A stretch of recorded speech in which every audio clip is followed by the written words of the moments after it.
war for Scotland in 1826. She married when she was 15. Her first husband, Stephen Hunter, was the son of a coal miner, and life was hard in those days. It was the Industrial Revolution, and landlords controlled the farms. Well, Stephen met some missionaries traveling to the region, spreading a new religion. And they said, if you come to America and settle in the Great Salt Lake Valley, you can have a farm of your own, raise a family, be part of the community. It sounded great. Stephen converted to Mormonism and decided to come to America. Eileen never converted, but agreed to travel with her husband and the Mormon company. Well, they first go by sea down in Louisiana, they then go up the Mississippi and up the Missouri, where they got a wagon train that was heading west. She was 22. The year, 1849. Doesn't get better than that. Thousands are heading west to strike it rich. Well, the Mormons did their best to avoid those evil Argonauts, but they were everywhere, and the top of the trail was gold. We're just guessing that's where she got gold fever. Well, they arrived in Salt Lake, and they're divorced. 3 years later, she marries again. Her second husband, Alexander Cowan, is very faithful to the church. Soon after they're married, he goes off on a mission to set up a trading post on the immigrant trail. He returns to her, only to inform her he's leaving again, this time for western Utah. This was in Utah territory. And they're having problems out here in western Utah. You know those crazy Californians that went west? Yeah, some of them came back. Others never made it. And they were prospecting in the hills above what we now call Dayton. The idea was to bring Mormons here, set up a government, and get control of the region. Well, Alex agrees to come. Eileen's not about to miss the adventure. She comes with them. She's one of the few women with the initial mission. They set up down at Mormon Station, change the settlement's name to Genoa, get a government going. But come winter, most of the Mormons wanted to go back to Salt Lake to be with their families. Eileen and Alex winter here in the frontier, which is great, because the next spring, the mission leader wants a new community just for the Mormons. He chooses Washoe Valley. Well, Eileen and Alex were the first ones here. Prime choice of land. They buy an existing ranch. It actually has a house and a corral. They start farming right away. Soon, about 250 Saints cross the desert, set up shop in here in a little community they named Franktown. They love it. They stay for 2 seasons. But Brigham Young wants them all back in Salt Lake. He recalls the mission, and everyone prepares to leave, including Alex. Eileen, yeah, she ain't going nowhere. She stays here. But not in Washoe Valley, just been abandoned. But just on the other side of the hills over there was a little mining camp called Johntown. About 180 prospectors searching for their fortunes. Eileen moves up there. She opens her first boarding house. She's now cooking and cleaning and taking care of the miners. And she's finally started her life in gold country.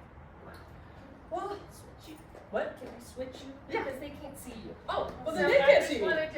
I just wanted to give them a little chance. Okay. Because they're all trying to look this way. And in a few minutes we'll switch Sorry. again. Okay. Yeah, and you all switch over there. And then, I yeah. see them all turning, trying to look at you. Yeah. Okay. So she's in Gold Town. She chooses the Gold Town. She's living up in, okay, so Boarding house. up in Johnstown, down a boarding house. Well, as the prospectors work their way up the hill, they're finding larger and larger deposits of gold. They finally find a large enough deposit to start what they call the rush to Washoe. Hundreds of Californians are coming over to see what's happening on this side. They abandon their camp of Johntown and start a new town they named Gold Hill. Well, Eileen, she opens a new boarding house, but she's also buying and selling mining claims. Well, one of the new arrivals, his name is Lemuel Sanford Bowers from Illinois. He's up there prospecting, and he's buying and selling mining claims. Well, it turns out that he has a 10-foot claim right next to her 10-foot claim. As the story goes, they join their claims and their lives forever. And the two are married in August of 1859. Now, this is the early days of hard rock mining. Prior to this, it's all plaster. Gold's on the surface, you wash it away. Now, you have to dig deep into the earth to find your gold. 20 feet's not much, but it's all they needed. They sink a shaft, they cover their mine, and they are pulling up gold like crazy. But there's a problem with their gold. There's this blue stuff that's stuck to it. It's this clay, it's clogging up the machines, getting away. It's horrible stuff. Everywhere, can't get rid of it. Well, they send their gold to California to be assayed. Some of that horrible blue stuff is stuck to it. It's called pure silver. And the Bowers are rich. They have more money than they know what to do with. Well, if you're going to be rich, you've got to have a mansion. But where? Because now Virginia cities come to life. Mines, mills, noise, thousands are living up there. You don't want to be up there. You want to be in the valley where it's nice and quiet. But where did he get land in the valley? Well, you got that second husband. Okay, this is still Utah. Early Utah law states moving out of your spouse's house is a divorce. Alex left, it's over. But there's land in question. They bring in lawyers, they bring in surveyors. Alex sells 160 acres of the ranch, sells 160 acres of the ranch and makes $1,000 profit. He then gives Eiley the other 160 acres. We are on the original Callan Ranch, best property in the valley. Well, what do you do when your house is being built? Well, you go to Europe. That's what rich people do. They go off on a 10-month excursion. They explore the old country. Eiley got to go to Scotland and visit her family. It was really nice. When they come back, they have them art and furniture and jewels and clothing and a wee little girl. Now, the Bowers lived in Gold Hill. They had 2 babies, born a year apart, both died as infants. A year later, they go off to Europe and come back with a little girl. One of the stories is the Bowers were aboard a ship called the Persia, and an unmarried woman by the name of Margaret dies giving childbirth. They bribed the captain to make no record, took the baby as their own, and named her Margaret Persia. Except we did research and, yeah, that didn't happen. Yeah. But it's an oral history. Somewhere in the story is the truth. We just don't know what it is. And we may never know the details. But that's okay. We do know this summer of 1863, the Bowers family moved in. Now, Sandy, he didn't live here very long. Mining is boom and bust. Soon after the Bowers move in, Virginia City's played out. The silver's gone. Sandy goes back to Gold Hill to try to save the mine. Puts everything they have left back in deeper, deeper. Nothing's coming out. Rather than laying off his men, he continues to pay them until there's nothing left to give. He finally decides it's time to sell the famous Bowers mine. But on April 21st, 1868, Sandy dies of a lung complaint. He's 35 years old. But when you think about it, at least he got to live the dream. I mean, thousands came west to strike it rich, and he actually did it. Now, mining is boom and bust. And Virginia City did boom again. It was in 1873, called the Big Bonanza, started by the 4 Silver Kings. They were pulling more silver out of that hill over there than Eiley and Sandy ever could have imagined. There was silver further down.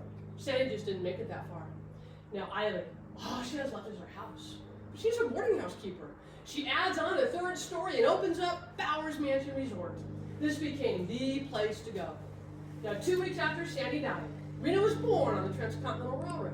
Virginia City wanted to be connected. They built a railroad from the other side of the hill, around the hill, through Carson and came right through the valley. So now you can easily come down for a quick visit. Any weekend, somebody was down here having a picnic. School kids, churches, organizations. The largest was the Miners Union. 4,000 to 5,000 people for one picnic. So when you guys are picnicking, see if you can imagine it. They're coming by horse and buggy and wagon. There's a train so long you can't even see the end. All the ladies with their parasols and their hats. Had to have a new hat if you're coming, so thank you for coming prepared. They got their blankets and their picnic baskets. Need more food? Eiley's busy in the kitchen. You got kids swinging the trees, playing in the fountain, swimming in the ponds. We had 2 swimming ponds for everyone's enjoyment. Bands playing all day long. Grant Smith wrote History of the Comstock Lode. He talked about the picnic years and said no child ever forgot their first trip to Bowers Mansion. And they trip to paradise. Well, little Persia's getting older, so she goes to live in Reno. She stays with the family so she could go to school, be with children her own age, and learn music. The father was a music teacher. With a train, come on visit anytime she wanted. In the summer of 1874, she's out about 3 weeks. Had a nice visit with her mother, but picnic season was picking up. Persia goes back to Reno, Eiley goes back to work. And then she gets word to come to Reno, and it was too late. Little Persia died of what we believe was appendicitis at the age of 12. She's brought back here and is buried on the hill with her father. Based on some vague newspaper articles, it sounds like Eiley went back to Gold Hill about that same time and had the babies moved. So we do believe all the children are buried on the hill behind us. Well, by 1876, Virginia City's once again in decline. The picnic years are coming to an end, and Eiley's broke. Then on May 3rd, at 1 o'clock in the afternoon, on the Reno courthouse steps, Eiley loses everything at public auction for $10,000. Well, not being one to give up, she takes her crystal ball and begins a new career. Yeah, Eiley had a crystal ball. We actually know she was telling fortunes as early as her days in Johntown, when the prospectors would go to the boarding house in the evening, and she would entertain them by telling their fortunes and finding lost trinkets and such. Now it's become her livelihood. She travels throughout the region telling fortunes for small change. She finally ends up in San Francisco, where she's listed as an astrologer for the rest of her life. Well, the mansion goes through several owners and falls into disrepair until the turn of the century, when a German brewer by the name of Henry Reiter is in a bar in Reno. He sees a painting of the mansion. He falls in love with the painting, buys it for $10, hangs it in his own bar. A couple years later, a guy by the name of Sam Davis sees it and says, I can get you that house. Handshake at $1,000. Henry Reiter buys Bowers Mansion, sight unseen. It's a mess, but that's okay. He hires people to fix it up and run the resort, and is slowly coming back to life. One of his goals was to have Eiley return, live in her old bedroom, and tell fortunes as an attraction. Unfortunately, 6 months after the purchase, Eiley died, born alone in the King's Daughter's home in Oakland, California. She was 77 years old. Her cremated remains had already been sent off to the Potter Cemetery to be buried in an unmarked grave. When Henry intervenes, the remains were claimed. Eiley took her last train ride home, and she is buried here with the rest of the family. Henry goes on to run this as a resort for almost 50 years. True, a global pandemic, the roaring 20s, Great Depression, and 2 world wars. He makes it work. Until 1946, when he's getting older, and it's just too much to take care of, he decides it's time to sell, but he wants it to become a park. His children have been playing here since the 1860s, and he wants that to continue. Unfortunately, nobody with money agrees. But they make a lovely casino. Well, luckily, 12 women from Reno come out here with a $1 bill and ask if he'd hold it, and he agrees. And in 3 months' time, they raised $25,000 out of private donation. Enough for the down payment, not enough to buy it. But it was enough for Washoe County to agree it had to be saved. So they paid the additional $75,000, and Bowers Mansion Park comes to life. Well, they can run a park and a pool. No idea what to do with this thing. So they go back to the ladies, who started a new campaign to furnish Bowers. They put out a call to all the locals, who started giving away their Victorian items. Everything in the mansion has been donated by locals. And you're going to be amazed at what people gave away to help recreate that Victorian experience. So we can go back in time and see what it was like when the Bowers lived here. So welcome to Bowers Mansion.